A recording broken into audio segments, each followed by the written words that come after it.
Students, I hope कि आप ठीक ठाक होंगे। आज हम चैप्टर 1 का लेक्चर 10 स्टार्ट करने जा रहे हैं। टॉपिक्स हम कंप्लीट कर चुके हैं 9 लेक्चर्स के अंदर।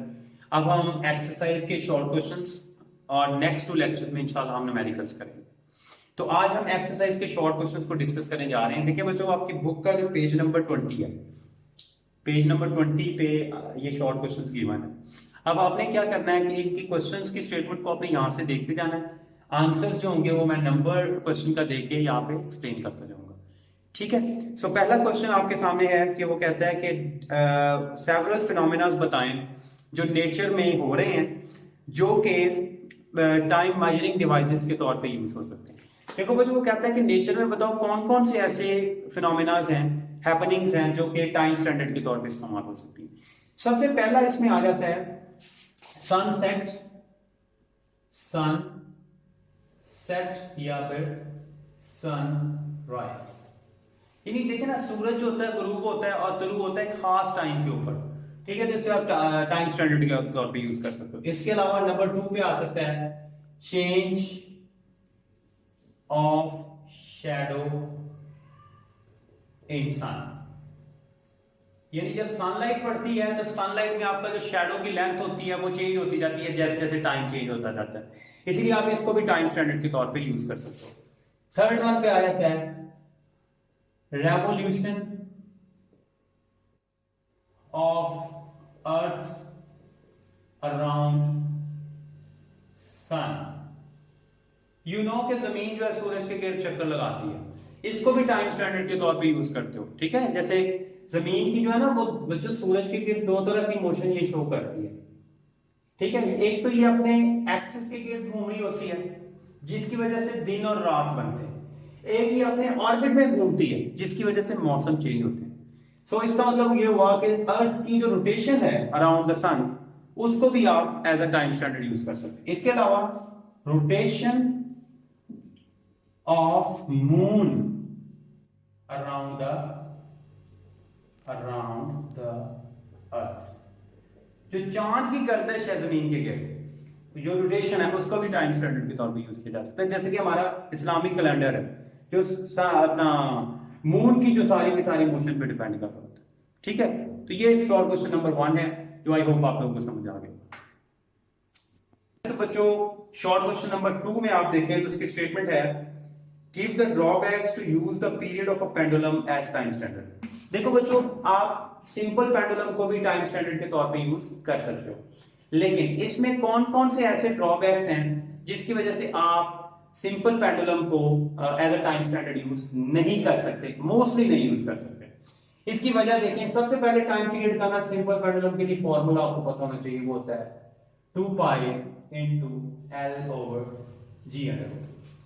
गौर करें तो 2 पाई इज अ कांस्टेंट, इस पे तो टाइम पीरियड की डिपेंडेंस है, टाइम पीरियड इस पे कोई डिपेंड नहीं कर रहा। टाइम पीरियड डिपेंड कर रहा है लेंथ पे, जैसे कि ये टाइम सिंपल पेंडुलम होता है ना, ये सिंपल पेंडुलम ये वाला। अब सिंपल पेंडुलम की जो ये लेंथ है इस पे डिपेंड कर रहा है और वैल्यू ऑफ जी पे डिपेंड कर रहा है, ग्रेविटेशनल एक्सेलरेशन। तो बच्चों याद रखना कि लेंथ जो होती है वो टेम्परेचर के साथ चेंज हो जाती है। लेंथ जो होती है वो टेम्परेचर के साथ चेंज हो जाती है। जैसे अगर ज्यादा टेम्परेचर हो जाएगा तो लेंथ इलॉन्गेट हो जाएगी, लंबी हो जाएगी ज्यादा। टेम्परेचर कम होगा तो सिकुड़ जाएगी ये वाली स्ट्रिंग और लेंथ क्या हो जाएगी, कम हो जाएगी। तो आप ऐसा टाइम आपको टाइम पीस तो नहीं ना चाहिए जो गर्मियों में 1 घंटे के लिए कुछ और टाइम दे रहा हो और सर्दियों में कुछ और टाइम दे रहा हो। तो पहला तो इसमें ये ड्रॉप है कि इसकी लेंथ जो होती है वो वेरिएबल है टेम्परेचर के साथ, और टाइम पीरियड किस पे डिपेंड कर रहा है, लेंथ पे डिपेंड करता है। दूसरी चीज, जी की वैल्यू जो है वो चेंज होती है विद रिस्पेक्ट टू हाइट। कि अगर आप अपने सिंपल पेंडुलम को फर्ज करें, एक बंदा टाइम पीरियड ले रहा है यहां पे बैठ, एक बंदा माउंट एवरेस्ट पे जाके इसी सिंपल पेंडुलम को यूज करके टाइम कैलकुलेट कर रहा है। हो सकता है कि यहां पे जो बैठा हुआ शख्स है उसके लिए 1 घंटा जो है ना वो माउंट एवरेस्ट पे बैठे हुए शख्स के लिए वही 1 घंटा जो होगा वो 2 घंटे में कवर हो। तो ऐसा टाइम स्टैंडर्ड हमें मंजूर नहीं है क्योंकि इसका टाइम पीरियड वेरिएबल है, वेरी करता है with respect to length and G, और ये दोनों वेरी करते हैं, लेंथ वेरी करती है टेम्परेचर के साथ और जी वेरी करता है हाइट के साथ। ये 2 डिफेक्ट्स हैं ड्रॉबैक्स हैं जिनकी वजह से आप सिंपल पेंडुलम को टाइम स्टैंडर्ड के तौर पर यूज नहीं कर सकते। देखिए बच्चों, क्वेश्चन नंबर 3 में वो क्या पूछता है कि why do we find it useful to have 2 units for the amount of substance, the kilogram and the mole. वो कहते हैं यार 2 यूनिट्स होते हैं किसी भी सब्सटेंस में अमाउंट ऑफ मैटर मालूम करने की, एक होता है किलोग्राम और एक होता है मोल। तो ये 2 यूनिट्स क्यों यूज करते हैं, एक ही यूनिट क्यों नहीं यूज करते? इसकी वजह है किलोग्राम को आप ऐसे ऑब्जेक्ट्स के अंदर मैटर की अमाउंट या मादा की मिकदार मालूम करने के लिए इस्तेमाल करते हो जो लार्ज साइज के होते हैं, जैसे सिलेंडर का अगर आपने मास मालूम करना, ठीक है, उसके लिए आप किलोग्राम का यूनिट यूज करोगे। अगर आपने, यानी अगर मैं यहां पे लिख दूं तो ये फॉर लार्जर स्केल, यानी ये लार्जर स्केल का अगर अमाउंट ऑफ मैटर कैलकुलेट करना है तो यूज करोगे किलोग्राम। अगर आपने फॉर स्मॉलर स्केल, यानी आप बच्चों डील कर रहे हो एटॉमिक लेवल पे, न्यूक्लियर लेवल पे, तो आप अमाउंट ऑफ मैटर मालूम करने के लिए जो यूनिट यूज करोगे वो क्या कहलाएगा? मोल। जैसे कि मैं कहता हूं कि जनाब जो 1 मोल होता है वो किसी भी सब्सटेंस का वो किसके इक्वल होता है? वो एवोगैड्रो नंबर ऑफ पार्टिकल्स के बराबर होता है। ये चीज आपने केमिस्ट्री में पढ़ी हुई है, 9th में भी पढ़ के आए हो, फर्स्ट ईयर में फिर रिपीट करोगे आप, ठीक है। तो mole is used for smaller scale calculations and kilogram is used for larger scale calculations. अच्छा, तो बच्चों क्वेश्चन नंबर 4 है जो कि इतना इंपॉर्टेंट नहीं है, लेकिन मैं आपको करवाऊंगा जरूर 1.4 और 1.5, ठीक है, इतना इंपॉर्टेंट नहीं है, लेकिन हम इसको डिस्कस कर लेते हैं। 1.4 में वो कहता है कि एक स्टूडेंट है जी, उसने 3 वैल्यूज को मेजर किया है, जो उसने ऑपरेटर्स यूज किया उसका जो लीस्ट काउंट है ना जी वो है 1 मिलीमीटर। अगर इसे मीटर में लिखो तो लिखोगे 0.001 मीटर, यानी लीस्ट काउंट जो वो यूज कर रहा है इंस्ट्रूमेंट उसका कितना है? 1 मिलीमीटर। मीटर रॉड यूज कर रहा है ना, मीटर रॉड का लीस्ट काउंट 1 मिलीमीटर होता है, ये ऑब्जेक्टिव भी आ सकता है।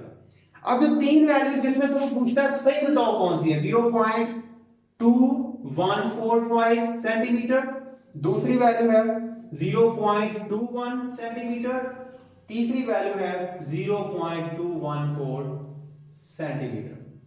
अब वो कहता है कि यार इन तीनों में से बताओ कौन सी वैल्यू जो है वो करेक्ट होगी, ठीक होगी। तो बच्चों मैंने आपको पिछले जो लेक्चर्स हमने डिस्कस किए उसमें मैंने आपको बताया हुआ है, जब आपने जो डिस्कस कर रहे थे राउंडिंग ऑफ वाले जो कॉन्सेप्ट्स थे उसमें एडिशन सब्ट्रैक्शन वगैरह कॉन्सेप्ट मैंने दिए थे, मल्टीप्लिकेशन डिवीजन के, कि जब भी 3 क्वांटिटीज में से आपने चेक करना है, 3 4 जो भी हैं, कि एक्यूरेट वैल्यू कौन सी है, तो आपने देखना है कि भाई लीस्ट काउंट में पॉइंट के बाद कितने हिस्से आ रहे हैं? 3।